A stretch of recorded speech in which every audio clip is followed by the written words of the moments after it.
নমস্কার বন্ধুরা, আশা করি সবাই সুস্থ ও ভালো আছেন। আশাপূর্ণা দেবীর উপন্যাস শৃঙ্খলিতা আজ দ্বিতীয় ও শেষ অংশ পড়ছি। ভালো লাগলে লাইক, শেয়ার, কমেন্ট, সাবস্ক্রাইব করে দেবেন। 12। অন্ধকার ঘরে শুয়ে অনেকক্ষণ ধরে ভাবল যশোধরা, আমার কি করা উচিত? আমি লেখা ছাড়তে চাইলেই কি হবে? লেখার জগৎ কি আমাকে ছাড়বে? আমি তো আর এখন কেবলমাত্র আমার নেই, আমার জীবনের, আমার সংসারের। আমি এখন অনিবার্যের। লিখতে আমার ভালো লাগতো, এ কথা এখন ভুলে গেছি। এখন শুধু জানি লিখতে হয়, একটার পর একটা, এইটার পর সেইটা। অশ্বিনী যদি আমার এই নতুন সত্তাকে শ্রদ্ধা করত, ভালোবাসতো, স্বীকার করত, যদি আমার এই অপ্রত্যাশিত সৌভাগ্যে খুশি হতো, না জানি সে কোন খুশির জগতে পৌঁছাতাম আমি। ও তা করে না, অথচ আমি কি করব? ছেলেমেয়ের দল যে ওর সামনে অটোগ্রাফের খাতার বস্তা নিয়ে আমাকে ঘিরে ধরে, সে কি আমার দোষ? সে কি আমার অপরাধ? একটি কবি সম্মেলনে একখানি প্রবেশপত্র পেয়ে আহ্লাদে দিশেহারা হয়েছিলাম আমি। আজ কত কবি সম্মেলন আর সাহিত্য সম্মেলনের কর্তারা আমায় সাধাসাধি করছে সভাপতি, প্রধান অতিথি হতে। মাঝে মাঝে মনে হয় এ বুঝি স্বপ্ন, ঘুম ভাঙলেই বুঝি ভেঙে যাবে এই স্বপ্নের ছলনা। কিন্তু আমি তো আত্মহারা হইনি, আমি তো এসবই ঈশ্বরের করুণা বলেই নম্র চিত্তে মেনে নিচ্ছি। বোকার মতো এর জন্য অহংকার করছি না, নাগোচু করছি না। তবে কেন ও আমার সঙ্গে এরকম করে? এই তো সেদিন মনে পড়ল যশোধরা, শুভ্রার বাড়ি গেছিলাম। শুভ্রা এখন একটা গানের স্কুলে টিচারই করছে, মাইনে ভালো পায় মনে হয়। উফ, কি তার স্বামীর উপরে হম্বি তম্বি। ছোট দুটো বাচ্চা আছে। মা বাড়ি ফিরতেই মায়ের কাছে এসে দাঁড়িয়েছে। ব্যাস, স্বামীকে ডেকে স্রেফ চোখ রাঙানি। কি ভাবো তুমি?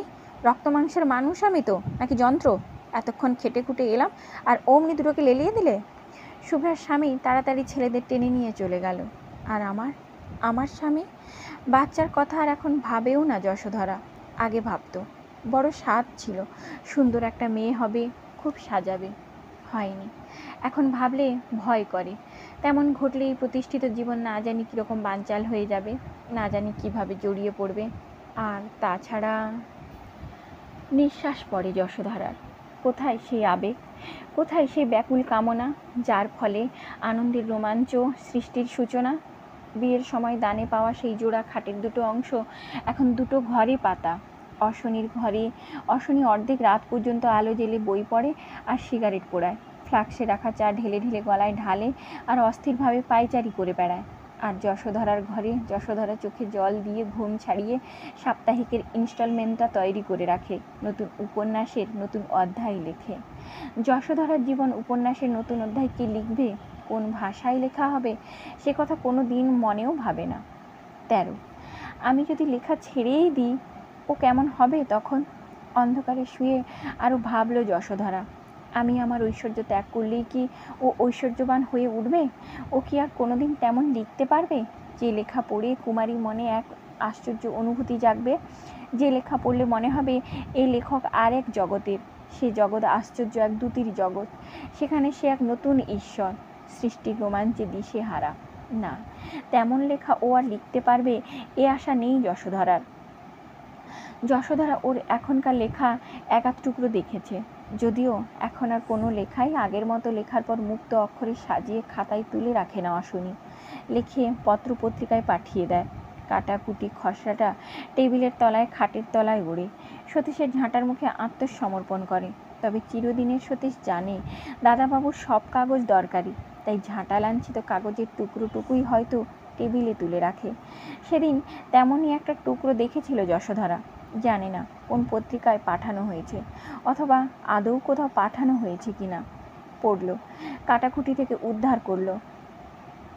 শূন্যকে ঘিরে ঘিরে শূন্যের উপরেই উঠছি, হাত বাড়িয়েই ফের শূন্যকে ছুঁচ্ছি, শূন্যকে মুঠো করে ধরছি। বোকা চোখ মেলছি না, বাঁধা মুঠো খুলছি না। খুশি মনে ভাবছি, মুঠোয় অনেক সোনা ভরেছি, অনেক হীরের গুঁড়ো ধরেছি।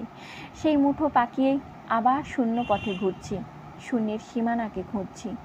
কবিতাটা পড়ে যশোধরা অনেকক্ষণ চুপ করে বসেছিল। 14। সতীশ এসে দরজার বাইরে থেকে ডাকলো, বৌদি, বাইরে ভদ্রলোক। বাইরে ভদ্রলোক অহরহই আসেন, নানা কারণে অকারণেও। স্বল্পভাষী সতীশ এইভাবেই জানান দেয়, আজ ক্লান্ত পীড়িত চিত্ত যশোধরার মন আর যেন সেই ভদ্রতার হাসি হেসে বাইরে গিয়ে দাঁড়াতে চায় না। বলে দিগে শরীর ভালো নেই, এখন দেখা করতে পারবেন না। সতীশ চলে গেল। এটা যশোধরার প্রকৃতি বিরুদ্ধ। কোনো দিনই সে তার ব্যক্তি মানুষকে সামাজিক মানুষের উপরে ঠাঁই দেয় না, কিন্তু আজ আর যেন পারছে না। একটু পরে যশোধরাকে অবাক করে দিয়ে অশনি এলো। অনেকটা নৈব্যক্তিক সুরে বলে উঠল, হঠাৎ শরীরে এমন কি হলো? ভদ্রলোকেরা এসেছেন দূর থেকে। যশোধরার কাছে যারা আসে তাদের অশনি কোনো দিনই ভদ্রলোকের মান্য দেয় না। আজ হঠাৎ এ কি? যশোধরা উঠে বসে ক্লান্ত স্বরে বলল, দূর থেকে? তার মানে সভা? না না, কি যেন সিনেমা কোম্পানি থেকে এসেছে বলল। তাচ্ছিল্যের সুরে খবরটা দিল অশনি। যশোধরা ঈষৎ বিচলিত হয়ে বলল, সিনেমা কোম্পানি? হ্যাঁ, বলল তো তাই। আস্তে শাড়িটা গুছিয়ে নিয়ে বাইরে এসে বসল যশোধরা। আর যশোধরার মুখ দেখে আগন্তুকদের সন্দেহ রইল না যে ভদ্রমহিলা সত্যিই অসুস্থ। বিরক্ত করবার জন্য ক্ষমা প্রার্থনা করে তারা নিজেদের বক্তব্যে এলেন। যশোধরার পুনর্বসু নামক সদ্য প্রকাশিত উপন্যাসটির চিত্রস্বত্ব ক্রয় করতে চান তারা।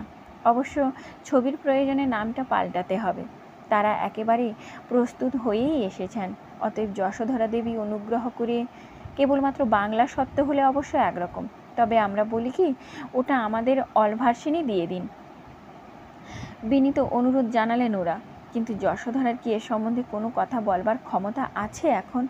যশোধরা কি দিশেহারা হয়ে যাচ্ছে না? যশোধরা কি জানে কিসে কি? বই লেখে সে, বইয়ের পর বই লিখে চলেছে, কিন্তু সে লেখা কি সত্যিই সে নিজে লেখে? কে যেন তাকে দিয়ে লিখিয়ে নেয়, অথবা তাকে মাধ্যম করে একটা চক্র ঘুরতে থাকে। যশোধরা হঠাৎ দেখে যশোধরা সেনের আরও দুটো বই হলো, আরও কিছু বই হলো, কিন্তু আর কোনো জ্ঞান আছে কি তার? প্রায় ব্যাকুল হয়ে অশনিকেই প্রশ্ন করল, তুমি কি বলো? এরা যা বললেন শুনলে তো? উপস্থিত 3-4টি ব্যক্তিকে চমকিত করে দিয়ে অশনি নিজস্ব ভঙ্গিতে সিগারেটের ধোঁয়া উড়িয়ে ধীরে সুস্থে বলে, এরা কিছু বলেছিলেন বুঝি? ও, শুনিনি তো কিছু। তোমাকে এদের কাছে ডেকে এনে দেবার পর আমার আর কোনো ডিউটি আছে ভাবিনি। ওরা পরস্পর মুখ চাওয়াচাই করেন। যশোধরা সহসা কুণ্ঠা ছেড়ে দৃঢ় স্বরে বলে, আচ্ছা, অলভার্সনই নিন। কত দেবেন বলুন? বলার পর মনে হলো গলার স্বরটা আর কারো। টাকার কথা নিয়ে দরাদরির কথা কইছে যশোধরা, এর চাইতে অদ্ভুত আর কি আছে?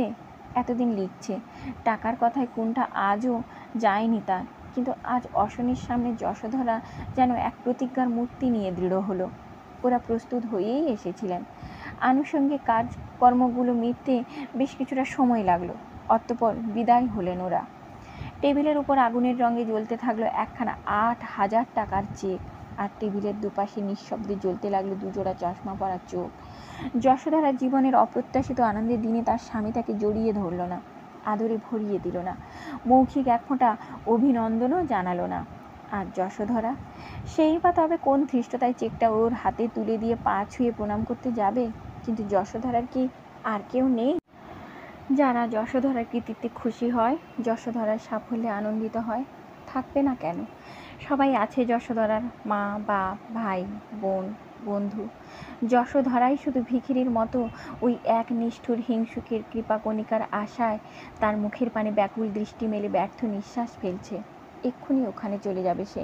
উঠে দাঁড়ালো যশোধরা নিঃশব্দে। আর এতক্ষণে অশনি সশব্দ হলো। তীক্ষ্ণ একটু হেসে বলে উঠল, আর কি, এবার একটা গাড়ি কিনে ফেলো। এত বড় লেখিকার এখন গাড়ি না হলে কি মানায়? যশোধরা এ বিদ্রূপ হজম করে শান্ত স্বরে বলে, তাই ভাবছি, দেখি। ও বাড়ি তো যাচ্ছি, বাবা দাদা যা ভালো বুঝবেন।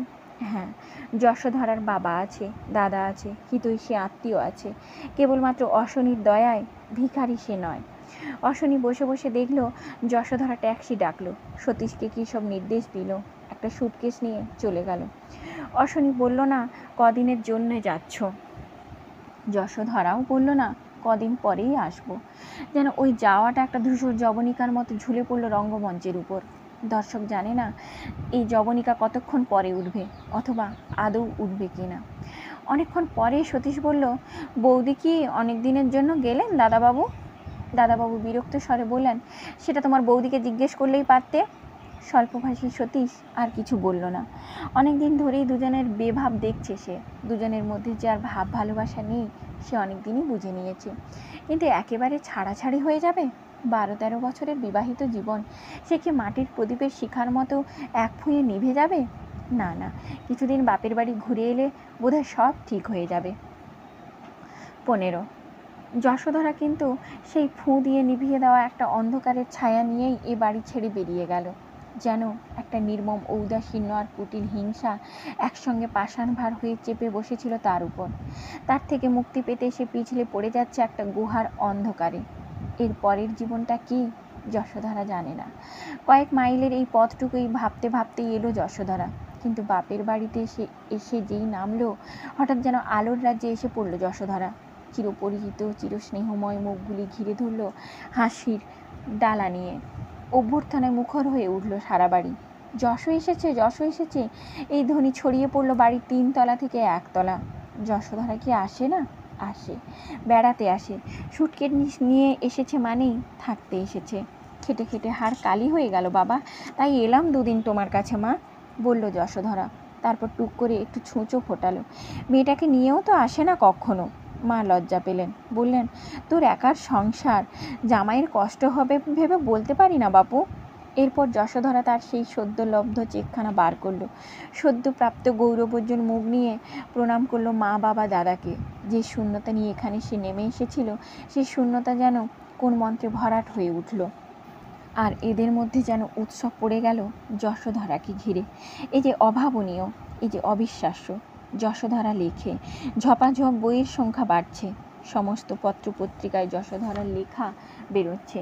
যশোধরার মা বাবা আত্মীয় বলে নতুন করে খাতির হচ্ছে তাদের। এই সবই জানেন তারা, কিন্তু জানেন না এত মূল্য সেই লেখার। জানেন না সেই লেখার মূল্যে সংসার চালায় যশোধরা।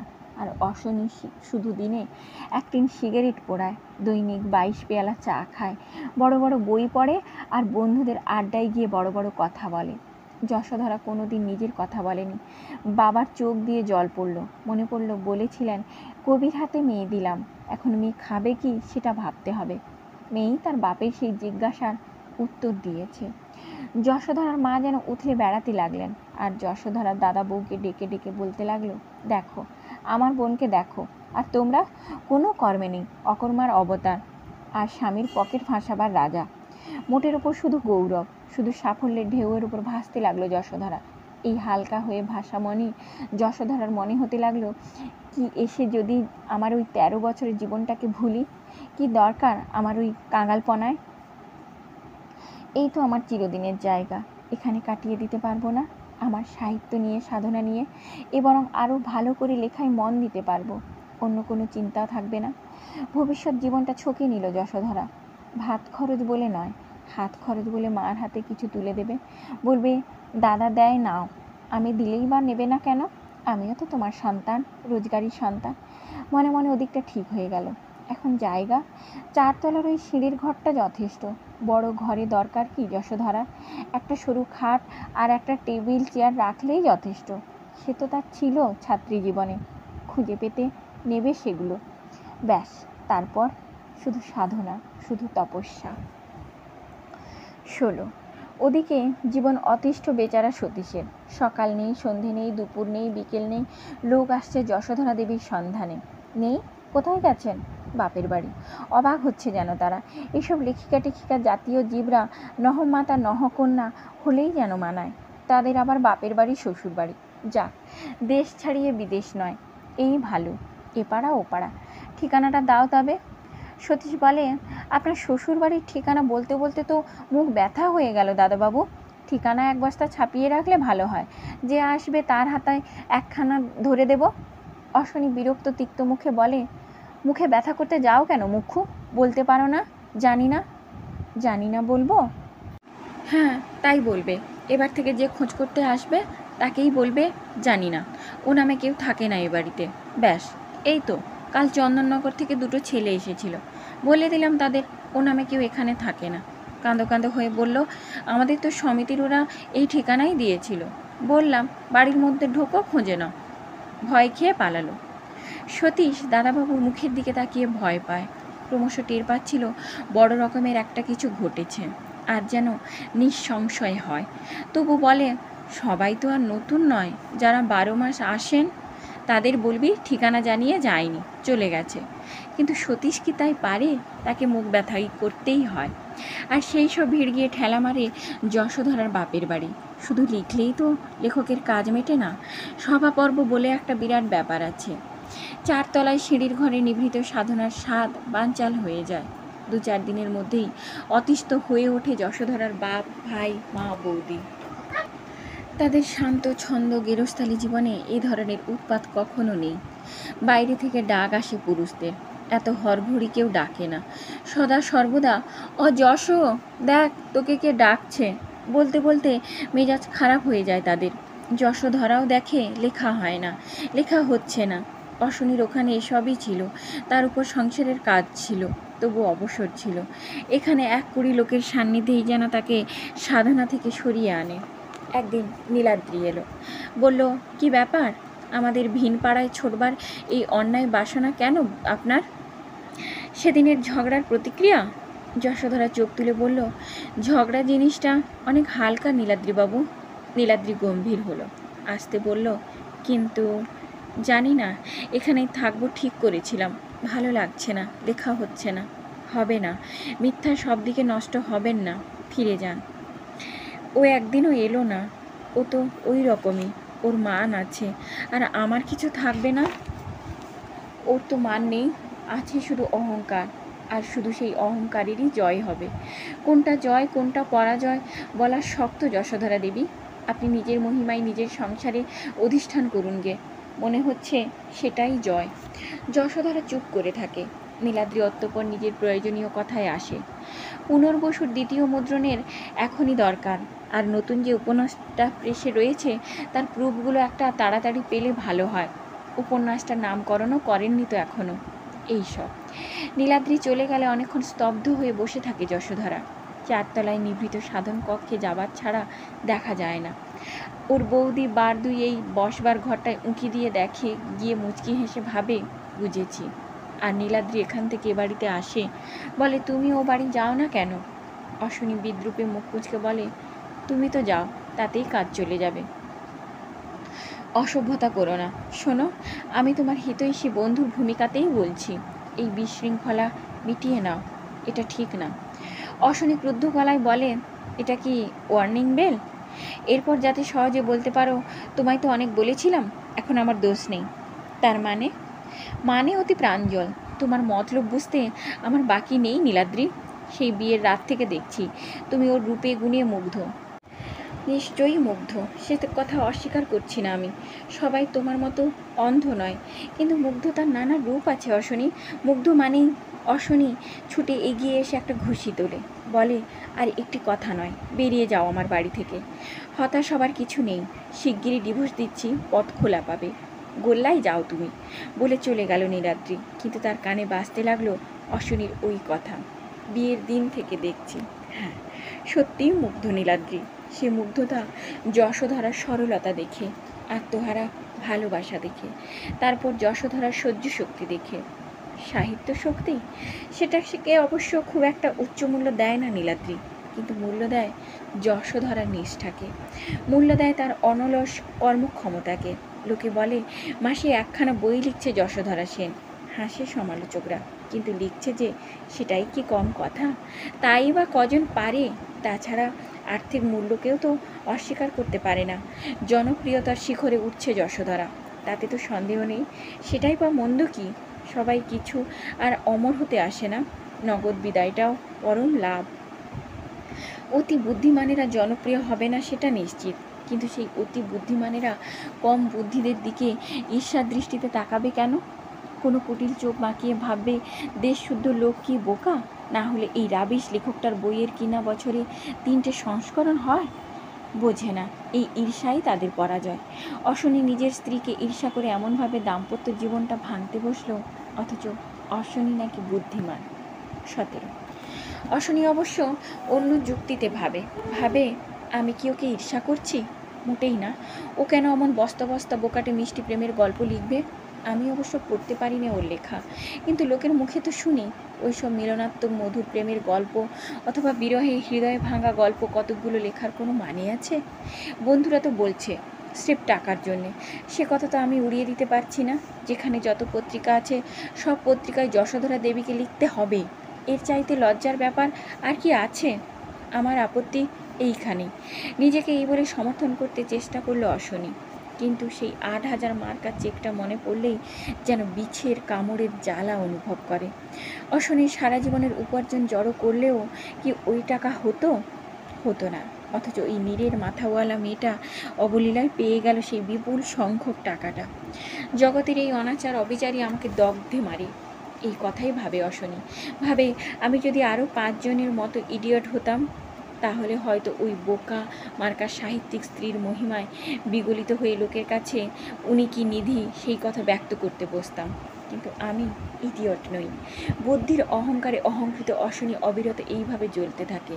তাই কেউ যশোধরার খোঁজে এ বাড়ি এলে বলে, জানি না, এখানে ও নামে কেউ নেই। 18 এই সময় একদিন যশোধরার ছোট্ট ভাই এলো নেমন্তন্ন করতে। মা বলে পাঠিয়েছেন কাল ষষ্ঠী। ষষ্ঠী? জামাই ষষ্ঠী নাকি? ছেলেটা লজ্জিত মুখে হাসলো।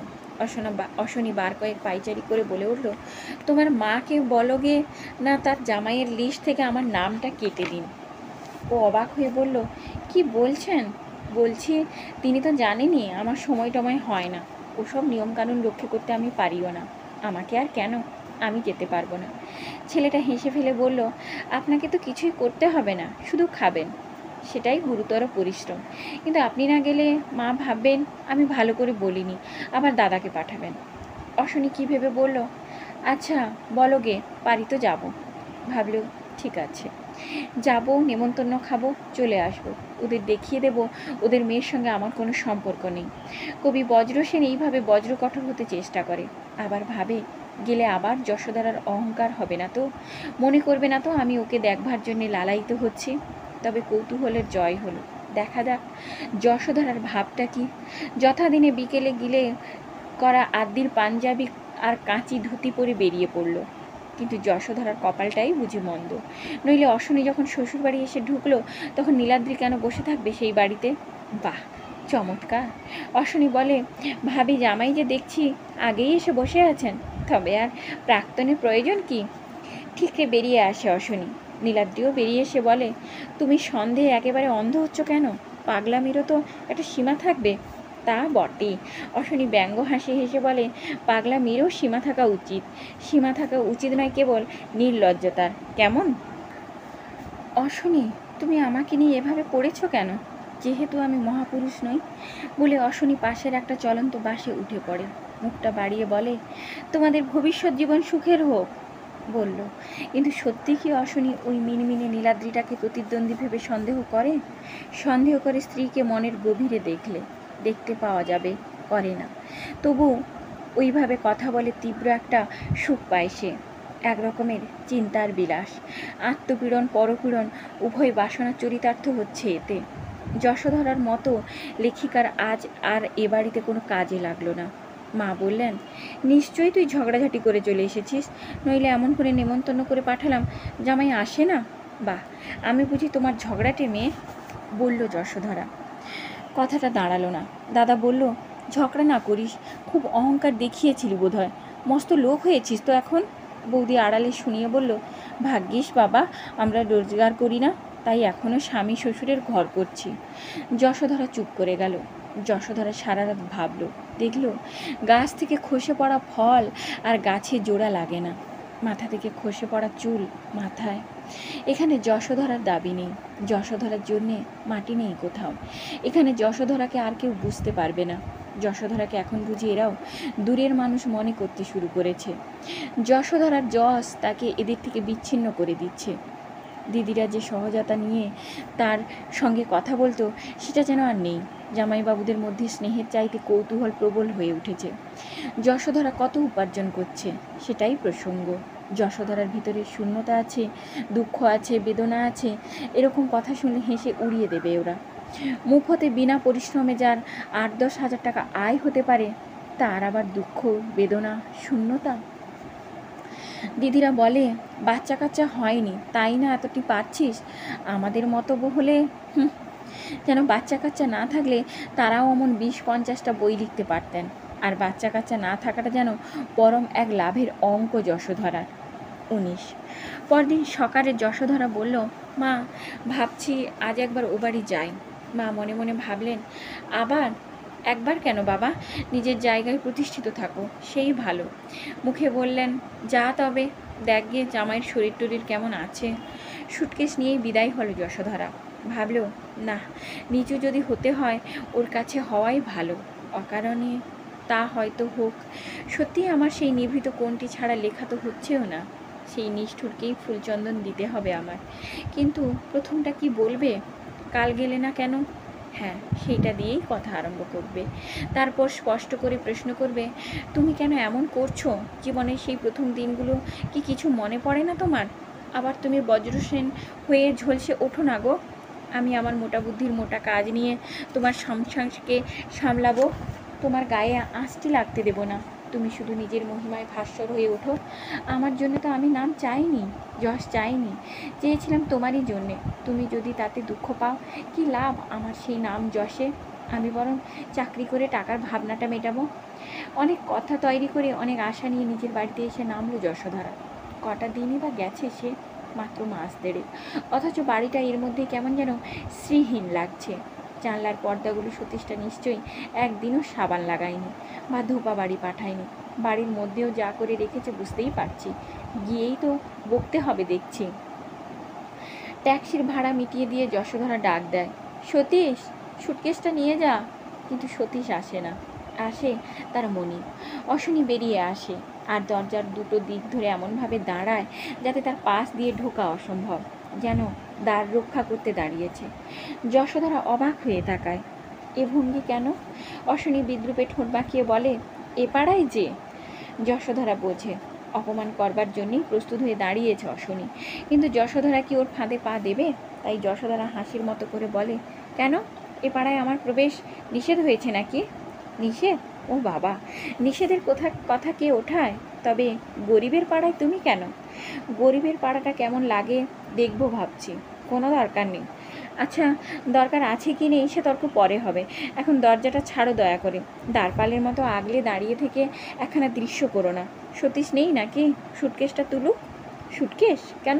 সতীশ খামোখা যাত্রার একটা সুটকেস বাড়িতে তুলতে যাবে কেন? যশোধরা ঠোঁট কামড়ে বলে, পাড়ার লোক যদি এই সিন ক্রিয়েটটা দেখে, অপমান শুধু আমারই হবে না, তোমারও হবে। সরো। আশ্চর্য, অশনির কি এতটাই ইচ্ছে ছিল? ছিল না, এত কিছু ভাবেও নি সে। তবু কেমন করে যেন অবস্থাটা শখের কাটা খালের দিকে গড়িয়ে পড়ে। বোধ করি যাকে হাতের মুঠোয় ধরে রাখতে পারবার মতো নয়, অথচ হাতের মুঠোয় পাচ্ছি, তাকে মুঠোয় পেশবার সুখটা ছাড়তে পারে না অশনিদের মতো অহমিকার সর্বস্ব মানুষরা। অপরকে অপদস্থ করবার একটা নেশা আছে, সে নেশা অশনির মজ্জায় আছে। সে নেশা আজ এই একটা ছুতোয় প্রবল হয়ে উঠেছে, তাই অশনি সরে না, বরং দরজাটা আরেকটু চেপে ধরে বলে, কেন, পাবলিশার বন্ধুর কি হলো? তার তো 5খানা বাড়ি, তার বাড়ির সঙ্গে আমার সম্পর্ক কি? বলো কি শ্রীমতী যশোধরা দেবী, যার সঙ্গে এত গভীর সম্পর্ক হতে চলেছে তার অসভ্যের মতো কথা বলো না। বাড়ির মধ্যে ঢুকে যত পারো অপমান করো, দোহাই তোমার, এভাবে আর লোক হাসিও না। সে অনুরোধ আমিও যশোধরা দেবীকে করছি, দয়া করে গরিবের দরজা থেকে বিদায় গ্রহণ করুন। বাড়িতে ঢুকতে দেবে না? বড় লোকের যোগ্য নয় এই গরিবখানা। দেখো, আমি তোমার কাছে হাত জোড় করছি, এভাবে নিজের মুখে নিজে কালি মেখো না। এখন আমার আবার বাবার কাছে ফিরে যাওয়ার অর্থটা বুঝতে পারছো না? এমন অবোধ তুমি নও। নেশা, নেশা চড়েছে। সহসা যেন যশোধরাকে সারা জীবনের শত্রু মনে হচ্ছে অশনির। যেন কোনো এক অসতর্কতায় অশনিকে ঠকিয়ে এ ঘরে ঢুকে পড়েছিল যশোধরা, আর অসতর্কতার জেট টেনে অশনিকে নিঃস্ব করে ফেলেছে, অশনিকে সর্বশান্ত করে ফেলেছে। আর নিজে সস্তা মার্কা একটা টিকিটের জোরে একটা উঁচু আসনে চড়ে বসে অশনিকে কৃপা কটাক্ষ হানছে। আজ সেই সারা জীবনের শত্রুকে হাতে পেয়েছে অশনি। অশনির মনে হয়েছে নম্রতা ওর ঔদ্ধত্যের ছদ্মবেশ, এই হাত জোড় ওর ব্যঙ্গ। ও জানে ওর মুঠোয় মোটা টাকার চেক, ওর মুঠোয় অমন চেক আরও আসতে পারে। এখন ও শুধু নম্রতার ছলনা করে দুর্গ অধিকার করবে। তারপর ওর প্রত্যেকটি ভঙ্গিতে ফুটিয়ে তুলবে, তুমি আমার আশ্রিত, তুমি আমার অন্নদাস। ওর বন্ধুর দল আমার দিকে কৃপা দৃষ্টিতে তাকাবে, ওর ভক্তের দল এ বাড়িতে আমাকে অবান্তর ভাববে, ওর অনুরাগী প্রেমিক আমার নাকের সামনে ওর দিকে মুগ্ধ দৃষ্টিতে প্রেম নিবেদন করবে, আর এই সব সহ্য করতে হবে আমাকে। কেন কেন তা সহ্য করব আমি? না, সহ্য করবে না অশ্বিনী। অতএব যা ইচ্ছে বলবে, ওকে দুর্গ দখল করতে দেবে না। তাই যশোধরা তার কথার উত্তরে শুনতে পায় একটা কাটা কাটা কড়া উত্তর। বাবার কাছে ফিরে যেতে হবে এমন দুর্দশা আপনার হবে কেন যশোধরা দেবী? আপনার অনুরাগী ভক্তদের একবার জানালেই তো। তবু যশোধরা প্রাণপণ করে। যশোধরা এগিয়ে যায়। যশোধরা অশনির দরজা চেপে ধরা দু হাতের একটা হাত ঠেলে ঢুকতে যায়। বলে, সরো। দাঁড়াতে পারছি না। পাড়ার লোকেরা জানলা খুলেছে, বারান্দায় দাঁড়িয়েছে। পাড়ার লোকের কৌতূহলের খোরাক তুমিই জোগাচ্ছ, আমি নই। বলে অশনি হাতটা আর একটু কঠিন করে। আর কি করবে যশোধরা? আর কতক্ষণই বা চোখের জলটা চোখে আটকে রাখবে? ও সরে আসে। মোড়টা পার হয়ে হাত তুলে একখানা ট্যাক্সিকে থামায়, আবার সুটকেসটা চাপায় তাতে, উঠে পড়ে দরজা বন্ধ করে দেয়। কিন্তু কোথায় যাবে? এই মুহূর্তে ফের বাপের বাড়ি যাওয়ার কল্পনা কিছুতেই করতে পারছে না যশোধরা। তবে যে কলঙ্কের ডালি অকারণে মাথায় তুলে দিয়েছে অশনি, সে কলঙ্ককে নিজে তুলে মাথায় নেবে? নীলাদ্রির কাছে যাবে? তাই কি উচিত? ছোটো মাসির বাড়িও আর নেই। ছোটো মেসো মারা গেছেন, মাসি ভাসুরের বাড়ি চলে গেছেন। বন্ধুদের কথা মনে পড়ল, ভালো লাগলো না। ছোটো মাসির ননদ অলকাকে মনে পড়ল।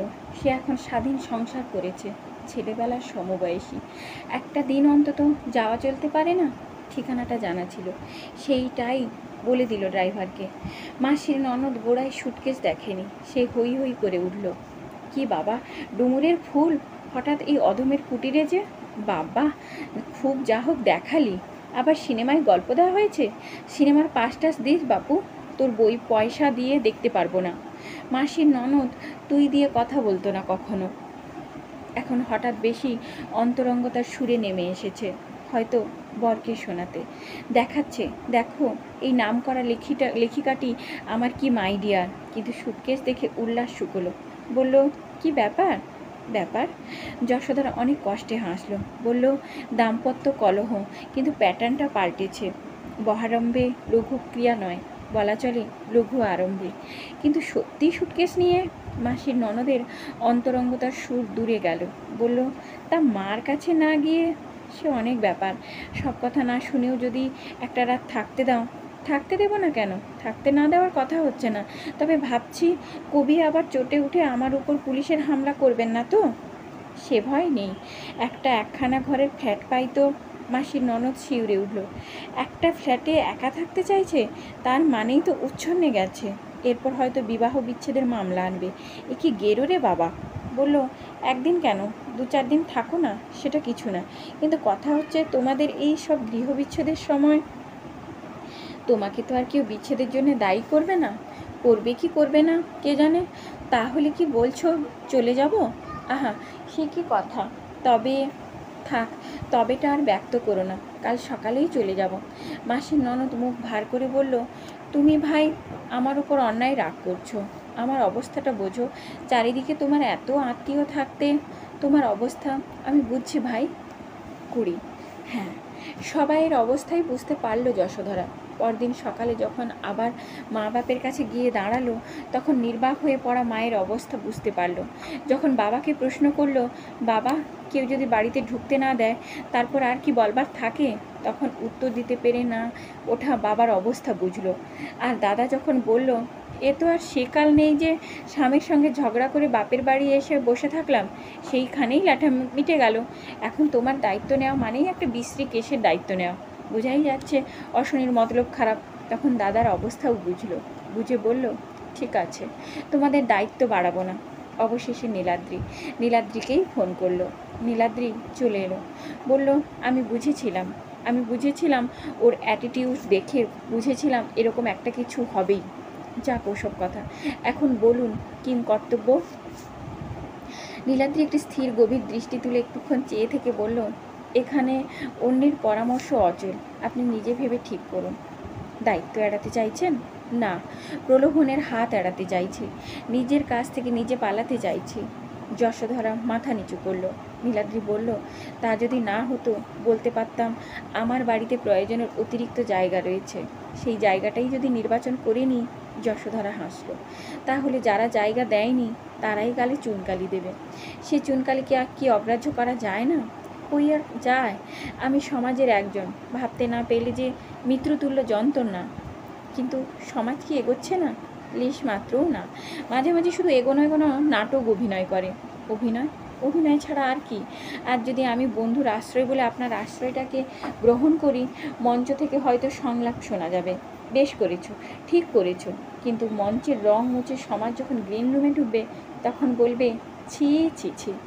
আসল কথা কি জানেন? আমরা মেয়েরাই আমাদের মেয়েদের সবচেয়ে কঠোর সমালোচক।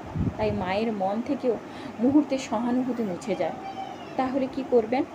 বন্ধুকে সযত্নে বর্জন করে আত্মীয় খুঁজে বার করতে হবে, তার করুণা চাইতে হবে। কেন হবে বলতে পারেন? ওই তো বললাম। যশোধরা কেমন একরকম হেসে বলল, তবু তো তাতে মনে জপ করতে পারবো, আমি সমাজের একজন। আমি আপনার কোনো উপকারেই লাগতে পারলাম না, আমার ভূমিকা শুধু অপকারের। যশোধরা চোখ তুলে একটু চেয়ে থেকে বলল, আপনার ভূমিকা যে কি সে কি আপনি জানেন? আমার কেউ নেই। এই ভয়ঙ্কর শূন্যতার মধ্যে হঠাৎ যখন মনে পড়ে আমার তো বন্ধু রয়েছে, তখন মনে পড়েছিল কই কি, তাই তো ডাকলাম। জানি কোনো সাহায্য নেব না, জানি আপনার পরামর্শ শুনবো না, তবু ডাকলাম। যেখানেই থাকুন ঠিকানাটা জানাবেন। ও বাবা, আপনাদের ঠিকানা না জানালে চলবে কেন? লেনদেনের সম্পর্ক নেই, লেখা ছেড়ে দেবেন না তা? ছেড়ে? যশোধরা মৃদু হেসে বলে, তাই বা ছাড়লে চলবে কেন? একদা যা ছিল অবসরের আনন্দ, এখন যে তাই অবলম্বনের খুঁটি হয়ে উঠেছে। ভয় পাবেন না, যশোধরা সেন বেঁচে থাকবে।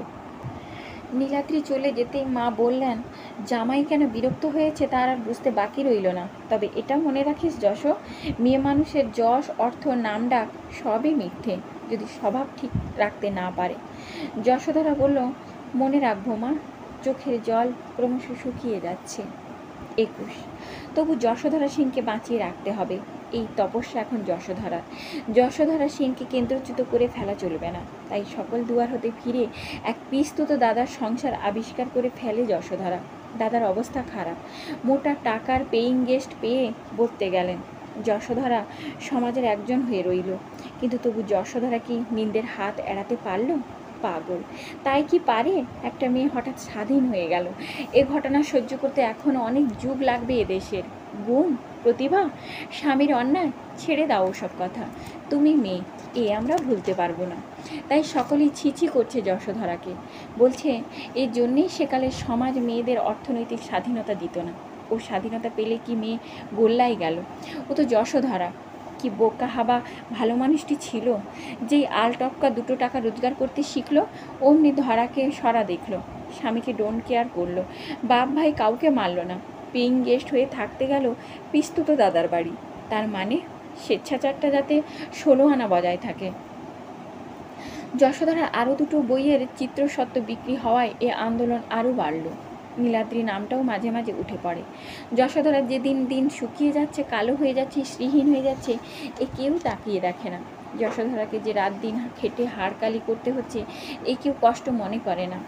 যশোধরার আত্মীয়রা বলে, আবার নাকি শুনছি কোন পত্রিকার অফিসে চাকরি নিয়েছে। বাবা, টাকার লোভ এমন লোভ, একা মানুষ কত খাবি? আবার বলে রোজগারি করে নজর নেই, আত্মীয় কর্তব্যও তো করতে দেখি না। এই যে ভাইপোর বইতে হলো, কি দিল না? 2খানা বই। কেন? রোজগারি পিসি ঘড়ি দিতে পারতো না একটা? নিজের ফাউন্টেন পেন, নিজের ছেলে মেয়ে নেই, তার জন্য ভাইপো ভাইজের ওপর তেমন কোনো টান কোথা নেই। এত টাকা তবে করে কি? কি আবার জমায়? নইলে নিজেরও দেখ না, না সাজ, না পোশাক, না নতুন নতুন শাড়ি গহনা, গাড়িও কিনতে পারতো অনায়াসে। তা নয়, ট্যাং ট্যাং করে বাসে চড়ে বেড়ায়, যেন কত দুঃখী। যশোধরা সেনের পাঠককুল যা বলুক, আত্মীয়কুল এইরকমই সমালোচনা করে তার, কিন্তু তারা কি মিছে কথা বলে? সত্যিই কি যশোধরা দুঃখীর মতন থাকে না? অনেক ভালোভাবে তো থাকতে পারতো সে। নীলাদ্রির সঙ্গে যোগাযোগ না রেখে উপায় নেই। নীলাদ্রি বলে, এত কৃচ্ছ সাধন কেন বলুন তো? কৃচ্ছ সাধন আবার কি? কি তা আরশির সামনে দাঁড়ালেই বুঝতে পারবেন। আমার এই দাদার বাড়িতে একটা সুবিধে, মুখ দেখার মতো আরশি টারশির বালাই নেই, খাওয়া দাওয়ারও যে খুব একটা বালাই আছে তা মনে হয় না। আহা, বেচারা ছাপোষা মানুষ, কি করবে? নিজের জন্য আরেকটু ভালো ব্যবস্থা করে নেওয়া সম্ভব হয় না? কি যে বলেন! 22। কবি বজ্রসেন সিগারেটের ছাই ফেলতে ফেলতে বলে, যান যান, ওটা একরকম চাল দেখানো, আমি কত দুঃখী। বন্ধু বলে, যাই বল, মিসেস সেনের চেহারা খুব খারাপ হয়ে গেছে, দেখলাম তো সেদিন বঙ্গ সাহিত্য সমিতিতে। তোমরা কোথায় দেখো, আমি তো ভদ্রমহিলাকে কোথাও দেখি না, বলে ঘরটা ধোঁয়ায় ভরিয়ে তোলে অশনি। কিন্তু কবি বজ্রসেনের এই অবিরল ধোঁয়াটা কোথা থেকে আসে? তার জীবনযাত্রা পদ্ধতি তো অপরিবর্তিতই আছে। সেই চা, সেই সিগারেট, সেই বড় বড় বই, সেই বড় বড় কথা। তফাতের মধ্যে আড্ডাটা এখন বাড়িতে এসে উঠেছে, তাতে বরং খরচ আরেকটু বেড়েছে। তবে বন্ধুরা ভাবে, তবে উত্তর পায় না। ধোঁয়ার রহস্যটা ধোঁয়াই থাকে। শুধু নীলাদ্রি, যে আর এখন এদের বন্ধুদের আড্ডায় নয়, সে মাঝে মাঝে ভাবে ধোঁয়াটা যেন আর ধোঁয়া থাকছে না। অবশেষে একদিন বলে ফেলল, বলল, সতীশকে দেখলাম আপনার ওই দাদার বাড়ির সামনে বেরোচ্ছিল। যশোধরা হেসে ফেলে বলে, এটা একটা খুব উল্লেখযোগ্য খবর বুঝি? খুব। অনেক প্রশ্নের উত্তর পেলাম, কিন্তু ভাবছি বোকামিরও তো একটা মাত্রা থাকা উচিত। ভুল করছেন, ওই একটা জিনিসের মাত্রা থাকে না। আশ্চর্য। আশ্চর্যের কিছু নেই। কিছু নেই না, জগতে এর চাইতেও অনেক আশ্চর্য ব্যাপার ঘটে। এই তো কালই ঘটলো একটা। কি? একটা বাসে উঠে পড়ে দেখি ও সেই বাসে বসে। এটা আপনার খুব ভয়ানক একটা আশ্চর্য ঘটনা বলে মনে হলো? হলো তো। মনে হলো পৃথিবীতে এর চাইতে আশ্চর্য ঘটনা বুঝি আর কখনো ঘটেনি। তারপর পৃথিবীর সেই চরমতম আশ্চর্য ঘটনার পরিসমাপ্তিটা কি হলো? ও জানলার বাইরে মুখ করে বসে রইল, আমি ওদিকে চেয়ে বসে রইলাম। তারপর ও নেমে গেল, আমি নেমে গেলাম। চমৎকার। এর ক্লাইম্যাক্সটা দেখছি ওই চেয়ে থাকাটা। আসলে কিন্তু তখন সেটা টের পাইনি। পরে খেয়াল হলো আমি ওর সেই ফেরানো ঘাটটার দিকে চেয়েই বসেছিলাম কতক্ষণ। একটু হাসলো যশোধরা। নীলাদ্রি কিছুক্ষণ চুপ করে থেকে আসতে বলে, তবে এত কষ্ট করছেন কেন? আর একবার চেষ্টা করুন না মিটিয়ে ফেলবার। না, তার হয় না। হয় না? না। যাক ও কথা। অরুণিমা প্রকাশনীর কাছে কিছু টাকা পড়ে আছে, সেটা আদায় করে আনতে পারলে ভালো হয়। চলুন একটু সঙ্গে। অত দূরে একা যেতে ভালো লাগে না, পাড়াটাও ভালো নয়। টাকার দরকার? দরকার তো সর্বদা, কিন্তু আপনাকে দিতে দেব না। আপনার কাছে আর কিছু পাওনা নেই। আপনার হিসেব নিকেশটা খুব কড়া। বেশ, চলুন। কোথায় যেন ওটা? হাওড়ায়। আমি কিন্তু গাড়ি থেকে নামবো না। পাবলিশার মানুষ, জানেন তো, কাক কাকের মাংস খায় না। কিন্তু অরুণিমা প্রকাশনী যে কবি বজ্রসেনের একটা বই ছেপেছে এবং টাকা দিতে গাফিলতি করেছে, সে কথা কে জানতো? জানতো না, অন্তত এরা জানতো না। তাই পৃথিবীর চরমতম আশ্চর্য আর একবার ঘটল। এখানে জানলা নেই, অতএব মুখটাকে বাইরে পাঠাবার কোনো উপায় নেই। বসতে হলো মুখোমুখি। কবি বজ্রসেনের সেই সুগঠিত ওষ্ঠাধর ব্যঙ্গ হাসিতে ঈষৎ বঙ্কিম রেখায় থেমে থাকলো। কথা সাহিত্যিক যশোধরা সেন নিবাত নিষ্কম্প প্রদীপের মতো স্থির স্বরে মালিককে বলল, এসেছিলাম এদিকে, তাই ভাবলাম সুবিধা হবে আজ কিছু দিয়ে দিতে। ভদ্রলোক বিলম্বের জন্য ক্ষমা চাইলেন, হাত জোড় করলেন এবং প্রতিশ্রুতি দিলেন, কালই আপনার চেকটা পাঠিয়ে দেব। কালই দেব বলে যে প্রতিজ্ঞা করছে, তাকে না মশাই, আজই দিন। বলতে পারে এমন অভদ্র কে আছে? উঠতেই হলো যশোধরাকে, প্রতিশ্রুতি লাভের মধুর আনন্দের আভাসটুকু মুখে মেখে। সঙ্গে সঙ্গে উঠে পড়ল অশনীয়। সেও বঙ্কিম রেখায় হেসে বলল, আমাকে বোধ হয় কালই পেমেন্ট করবেন। না না, মানে কথা হচ্ছে ব্যাংক থেকে। হ্যাঁ হ্যাঁ, বুঝেছি, ঠিক আছে, কালই দেবেন। কটাই বা টাকা, পাওয়া না পাওয়া দুই সমান, বলে দ্রুত পায়ে নেমে এলো অশনি। নীলাদ্রির গাড়ির দরজাটা ধরে বলল, নীলাদ্রি, আজকাল তাহলে বেশ ভালোই আছো, কি বলো? নীলাদ্রি শান্ত স্বরে বলল, আছে বই কি, আমি কখনো খারাপ থাকি না। বাড়ি ফিরছো তো? এসো না, একটা লিফট দিই। অশেষ ধন্যবাদ। তৃতীয় ব্যক্তি হয়ে আর রসভঙ্গ ঘটাতে চাই না। এই যে মিসেস, উঠে পড়ুন, যাত্রা শুভ হোক, পথ নিষ্কণ্টক হোক। যশোধরা ধীর স্বরে বলে, তুমি কি এই শুভেচ্ছাটুকু জানাবার জন্যেই পাওনা টাকা ফেলে তাড়াতাড়ি চলে এলে? প্রায় তাই। যতই হোক পুরনো বন্ধু। তোমার আরও কিছু বলার আছে? বলার? না, বলার আর কি থাকবে? থাকলেই বা শুনছে কে? আচ্ছা নীলাদ্রি, ওকে। পা চালিয়ে গটগট করে এগিয়ে যান অশনি, গাড়ির উল্টো মুখে। 24। অনেকক্ষণ গাড়ি চালাবার পর নীলাদ্রি বলে, চোখের জলের বাজে খরচ করছেন কেন? আপনাদের মেয়েদের শরীরে কি লজ্জা বলে কিছুই নেই? যশোধরা এক মুহূর্তে চুপ করে থেকে প্রায় হেসে উঠে বলে, কই আর আছে, এই তো তখন অহংকার করে বললাম, আপনার টাকা এখন নেব না। এখনই আবার স্বচ্ছন্দে বলছি, অন্তত 140টা টাকা দিন তো, যাবার পথে একটা ধার শোধ করে যায়। ধার শোধ? প্রায় তাই। 16 তারিখ হয়ে গেল, বাড়ি ভাড়াটা দেওয়া হয়নি। বাড়ি ভাড়া? নীলাদ্রি অবাক হয়ে বলে, আপনার ওই দাদাটা কি বাড়ি ভাড়াটাও আপনার ঘাড়ে চাপিয়েছেন নাকি? দাদা? আহা না না, বেচারা ভালো মানুষ, দাদার বাড়ি নয়। দাদার নয়। ও, নীলাদ্রির মুখ অশনির মতোই বিদ্রুপে বেঁকে যায়। তাহলে যে বাড়িতে প্রবেশ নিষেধ সেই বাড়ির বোধ হয়। যশোধরা চোখ তুলে একটু হাসে। নীলাদ্রি গভীর আবেগের ক্ষুব্ধ গলায় বলে, বুঝতে পারছি না আপনাকে প্রশংসা করব না ধিক্কার দেব। যে বাড়ি থেকে ও আপনাকে তাড়িয়ে দিয়েছে সেই বাড়ির আপনি দুঃখে ক্ষোভেই বোধ করি সে করতে পারে না। নীলাদ্রি চুপ করে যায়। যশোধরা আসতে বলে, কিন্তু বাড়িওয়ালা তো এই প্রবেশ নিষেধের খবর জানে না। ভাড়াটা না দিলে যে ওকে তাড়িয়ে দেবে। দিক দিক না, যা হয় হোক না। আপনি ভাবতে যাবেন কেন? বাস্তবিক ভেবে পাচ্ছি না আমি। আপনি কি ওর মাসের খরচ চালাচ্ছেন, ওর বাড়ি ভাড়াটা দিচ্ছেন? যশোধরা আর একটু হেসে বলে, কি করব, ও যে কিছু করতে পারে না। নীলাদ্রি অদ্ভুত একটা ক্ষুব্ধ স্বরে বলে, ওকে খুন করলে ওর ভাগ্যটা যদি কেড়ে নেওয়া যেত, এক্ষুনি গিয়ে ওকে গুলি করতাম আমি। যশোধরা রাগ করে না, হেসেই ওঠে। কেড়ে নেওয়া যাবে না টের পেয়েছেন? পেলাম বইকি, তবে আর ওর উপর রাগ করছেন কেন? বলে জীবনে এই প্রথম নীলাদ্রির হাতের উপর হাত রাখলো যশোধরা। স্নেহের হাত, সান্ত্বনার হাত। আশাপূর্ণা দেবীর উপন্যাস শৃঙ্খলিতা আজ এখানেই সমাপ্ত হলো। পরের ভিডিওতে আবার নতুন একটি গল্প নিয়ে আসছি। ভালো থাকবেন, সুস্থ থাকবেন আর সঙ্গে থাকবেন।